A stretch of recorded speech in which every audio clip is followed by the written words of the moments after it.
producers. The Conservation Stewardship Program is voluntary. Applicants must be USDA operators. For more information on CSP, visit nrcs.usda.gov. Helping people help the land. I'm Darren Spearman for Southeast AgNet. Attention passengers for Flight 1370. The plane has been delayed at its departure point and will be at least 2 hours late. We apologize for any inconvenience. Are you serious? It took us over an hour to get here, 2 hours going through security and getting our tickets, and now we have to wait another 2 hours. Yeah, it's beautiful here, but we're inside this overcrowded airport all day because the plane is stuck in bad weather. This is the last time we ever do this. When we get back, we're going to Cal Aviation and getting our pilot's license. Yeah, we've been talking about that long enough. It's about time we did it. Then we could just fly ourselves and never have to deal with this mess again. Right. No long lines, no full body groping security, no baggage checks. Not to mention never losing your luggage. Remind me again why we haven't done that? Well, we're idiots. Oh, right. Attention all passengers for Flight 1370. It looks like the plane is going to be delayed a little bit longer. The airline has lost the pilot's luggage. Isn't it time you got your pilot's license? Call Ocala Aviation today. 352-861-7484. That's 352-861-7484. Hey, you've earned it. Call today. Ocala's information station, 1370 WOCA. Ocala.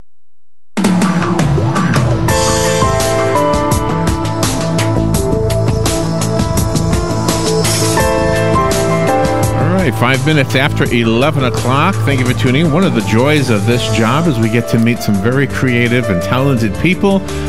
One of the problems is it's usually over the phone. And today we have an exception. We've met Cheryl Hollon before over the phone, but never in person, and she is from St. Petersburg, and she drove up here to be with us in the studios today. She's got a new book. It's called Shards of Murder, and it is actually part of a series of stories that you already have been on with us to talk about, which is the Webb's Glass Shop Mystery Series, right? Cheryl Hollon, good morning. Thank you for coming up here. What a sweet visit. Thank you very much. Nice I'm so happy to be here in person. Yeah, my gosh. It's funny how we get to know people, and then when you meet them, it kind of cements everything. So we'll never forget you coming here. So thank you. Good. How was the traffic on the way up? It was a little dicey in Tampa, as always, and once we got through that, we only had to elbow a few trucks out of our way, and we're here. And have you been to Ocala before? Oh, yes. Okay. We've lived here almost 40 years, so we're nearly native. Mm-hmm. And I'm saying, when you say we, you mean you and your husband? Or yes. Other family members? 2 sons that we brought down from Dayton, Ohio, to live here in the Tampa Bay area. I want to talk specifically about the book, but tell me about your writing in general. When did you start writing? Well, I started writing about 10 years ago on long flights from Tampa Bay to places like England, India, Australia, wow, and China, because I used to build flight simulators for the government.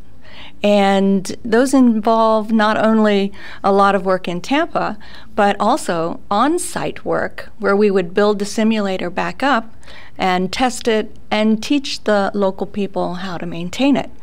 So I had a lot of hours to fill, and I began writing. So, okay, but to the flight simulator part of what you just said, were you building the software or the actual physical thing that you're in when you're in a flight simulator? Yes. Everything? I started out as a software code monkey. And Code monkey? Code monkey. Okay. Is that like a Pokemon thing? It is. Okay. You just went right along with it. It pays a bit more. I bet it does, yeah. After that, I got into project management, and then after that, program management. So at the end, I was in charge of the entire project. So, you know, I got to spend a lot of time out of country, a lot of time on airplanes, and so that's how I kept myself entertained. Is it mathematical in nature? Extremely. Physics are involved. So let's see. They always say somebody who's got mathematical skills is not going to be literary and vice versa. You've obviously been blessed with both. I'm middle-brained. I have equal parts left and right. Do you think that's true? Do you think those scientists figured out that half of the brain does this and the other half does that? I don't think anybody knows anything about the brain. Yeah, I think you're right. I think you're right. But I appear to need both. I've always had a part of me that desired to work in some sort of art or craft. since I was a child.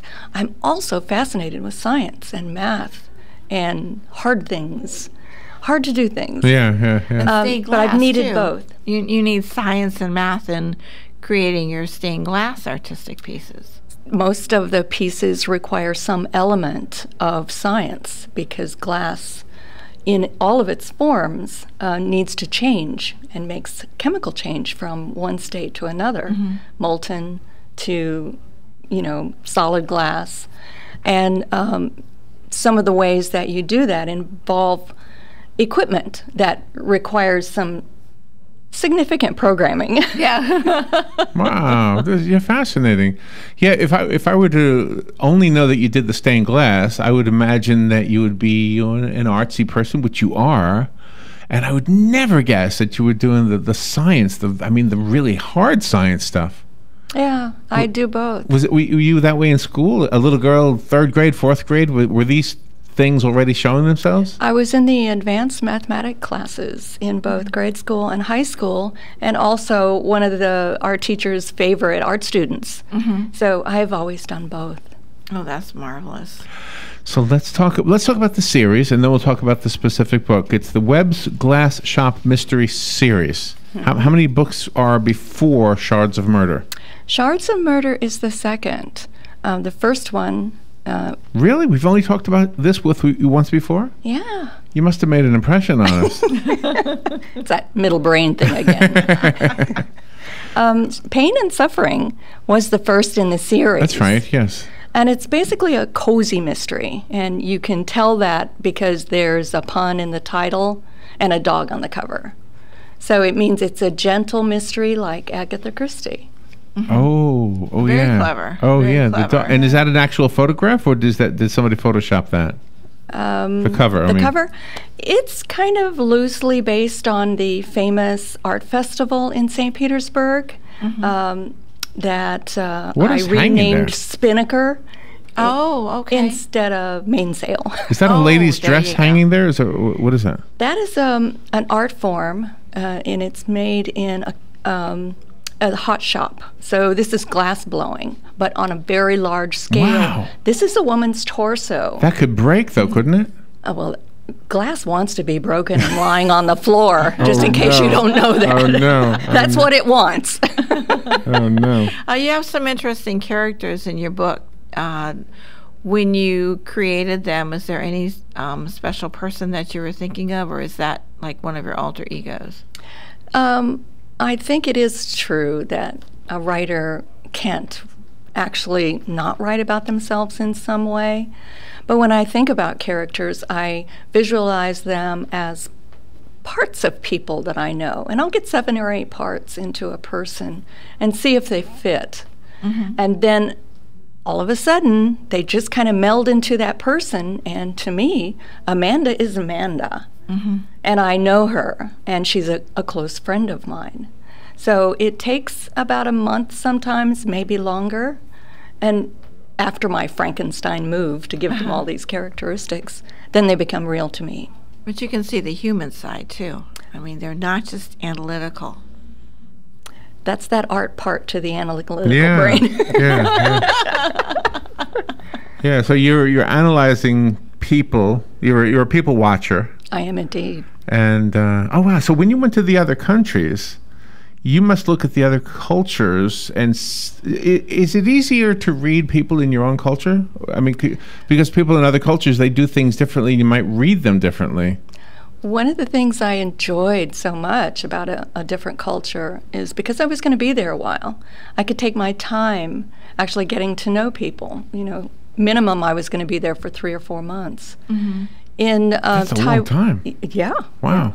In Taiwan, one of the things I discovered was that people didn't have facial expressions when they spoke. And I thought that was interesting. And it turns out that in the Chinese Mandarin language, it's a very complicated language that has lots of tonal inputs to make different sounds. Really? So if you raised the end of a word, it could be dog. If you made the end of the word flat, it could be camel.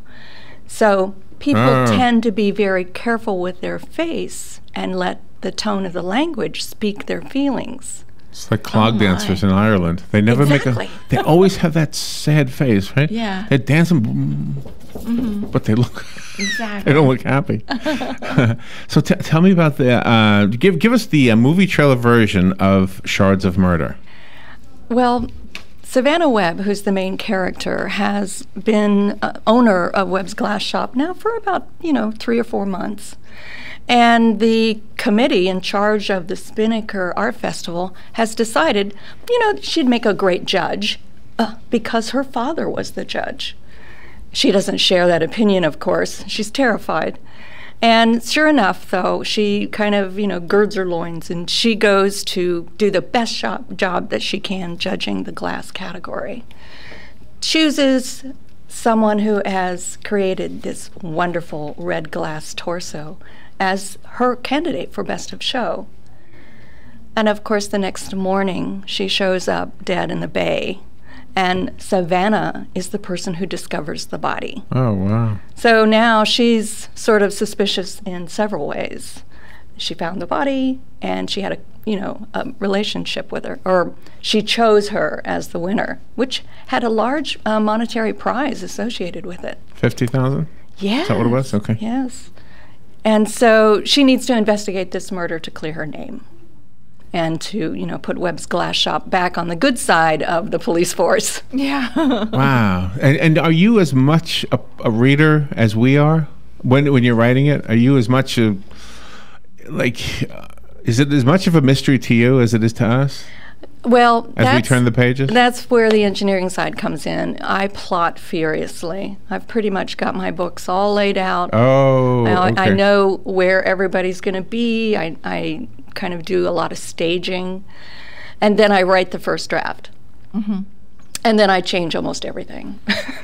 So really? I do on second. So it sounds like draft. It's a mystery maybe before the plotting part. Yeah. But when you're actually writing it, that's when you're filling in the details. That, and when I find that it just doesn't feel right to me, I have no problem at all just turning it up on its head. You still build suspense into your novels, though. Yes, I think that's which is very important. important. Yeah. As a reader, it's you don't really know. You give clues throughout the book, but you don't know if that's actually the right clue or not, and you won't find out till the end. Yeah, because sometimes I don't know either. Most times I do. You don't know, yeah. But sometimes I just change it all. Wow. Cheryl Hollon is in the studio. Her book is called Shards of Murder, a Webb's Glass Shop mystery novel. We've spoken to Cheryl before on the phone. This is the first time in the studio. Cheryl drove up from St. Petersburg. Is that what we say? You are an engineer. You designed and built military flight simulators, as you mentioned before. You're a glass art artist, which explains part of this whole theme here. You're a member of Sisters in Crime. Well, that must be fun. The Florida chapter of Mystery Writers of America. Can I join that group? You're a member of the Romance Writers of America, the Tampa chapter, right? Yes. And you're here to talk about Shards of Murder. Is that one of your awards that you received that you brought up? What is that look one at that. for? What I have here is that lit up? Crystal book. Yeah. Oh, show it to the camera. Can you bring Where's it up? the Camera's right here. Oh, where's the camera? Yeah, bring it up here. So the viewers, because this is more than a radio show. Oh, yeah, you have to lift it. Right now you're below the line of sight. Okay. Let's do Can you do it like that? Oh, is it heavy? Oh, yeah. Oh, that is really pretty. Wow. That is Is that the cover of the book? It is the cover of the next book. Cracked to death. To death. Right. Wow. Oh, my goodness. That is beautiful. Yes, my husband George, is into glass as well. We've been doing this for about 25 years, and he found a way to actually. Can you show it to the camera? Yeah, let me do this. Can I just pull it off you for a second? Let me just show it to you. There it is. Oh, it's kind of hard to see. It's just angle it. Maybe I can see it. It's kind of hard to read it, but yeah, then you can see the title a little bit. Cracked to death.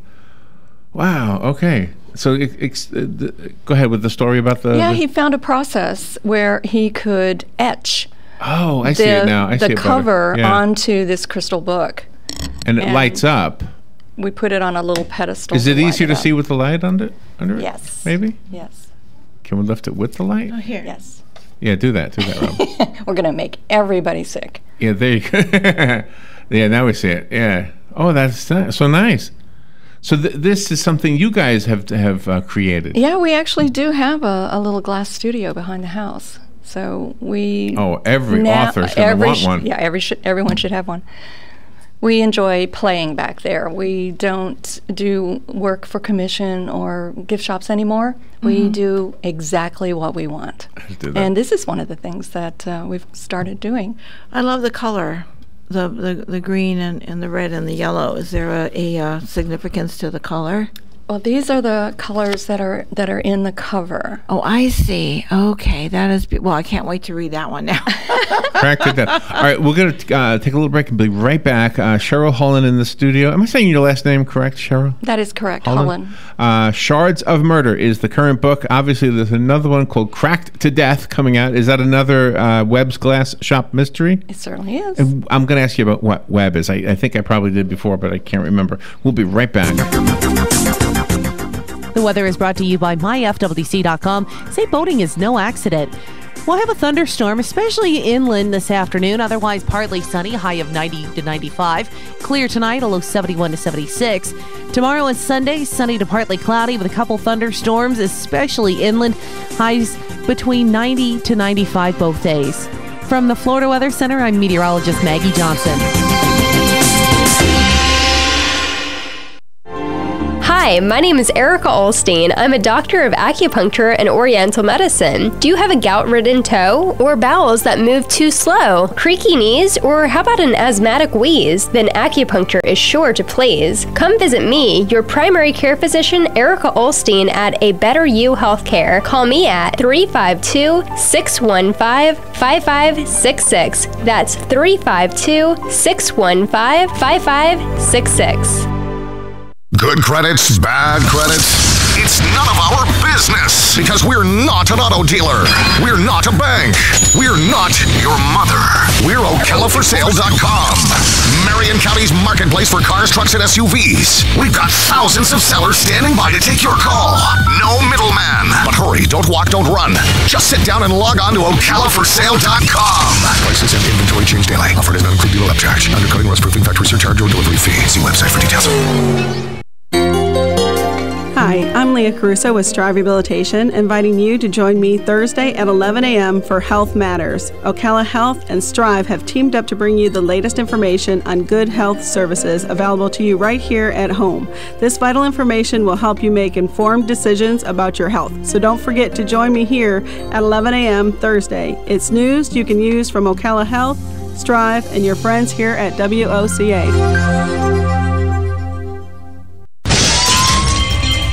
Hi, I'm Seth with AA Lock, Dock, and Security. Have you ever thought about the locks or security on your house or business? Have you ever wondered why the keys to your new car cost so much? Well, at AA Lock, Dock, and Security, we can help with securing your valuables. We can even replace those expensive transponder keys. We can give you the knowledge that no one else will. Call AA Lock, Dock, and Security at 867-1965. That's 867-1965. All right, 22 minutes after 11 o'clock, Cheryl Hollon is in the studio. She drove up here with her husband, George, who's not in the studio. Is he in the mall right now? He is. He's in the mall. And we're talking about your writing and gosh, so many other things that you've done in your life. Specifically, we're talking about the book Shards of Murder. When did the book actually come out? February of this year. Oh, really? So yes. How's the feedback been? It went very, very well. And actually, in some places, did better than the first book, which is unheard of.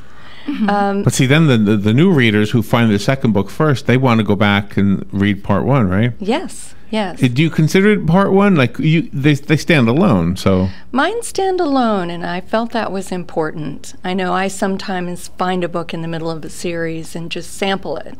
And if it's it depends too much on the previous books, I'm disappointed. So I really don't want to do that. I want each experience to be a standalone. Although you can read them in sequence, and that's, I think, even more enjoyable. But you have to fall in love with the character. I mean, you can't just have one book and then have another book with not any of the familiar characters in it. That's true. I love these characters, so they're coming along. So how do you fall in love with your own characters?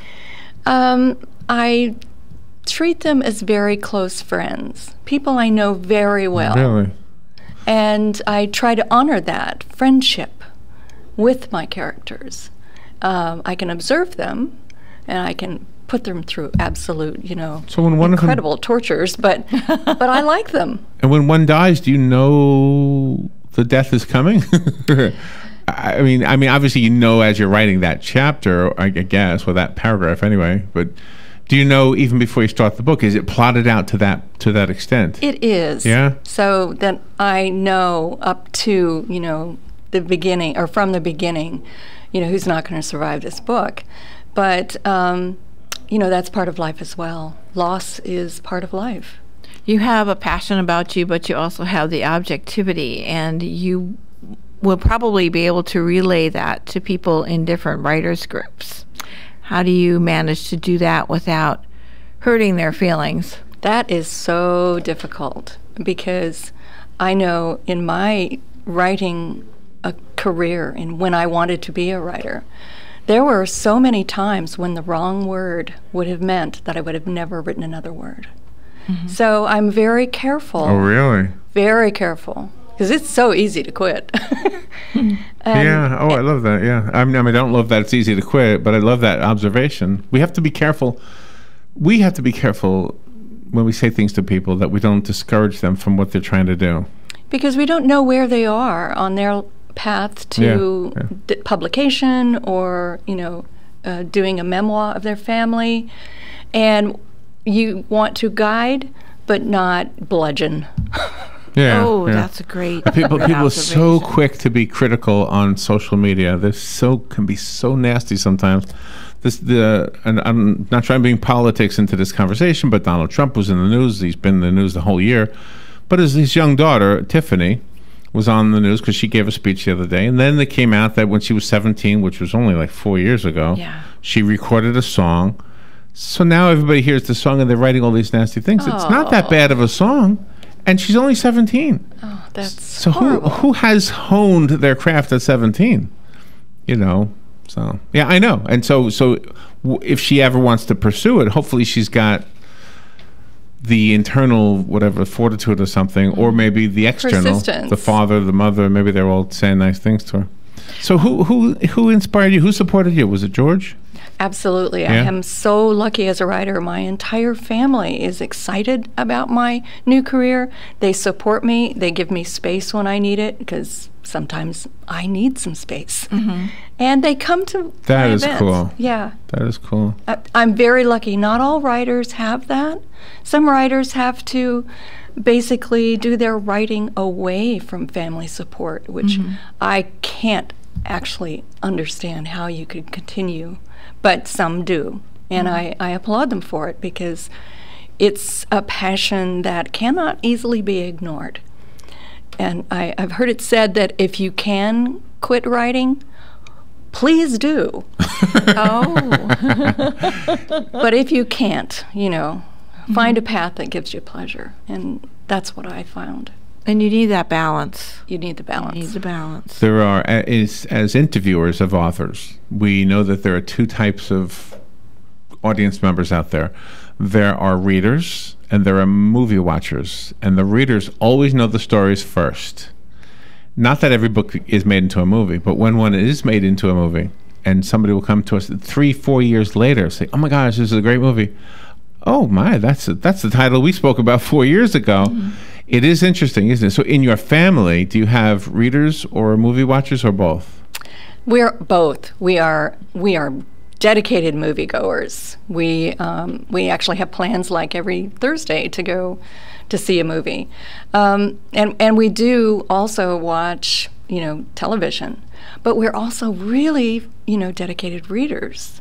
So everyone in the family reads. So do you write as if it's going to be made into a film or something visual? I think the way I work through a plot is mostly like a movie blocking. Visually, so in your mind you visual. See it. It's all visual, and then the challenge is to get that vision in words on paper.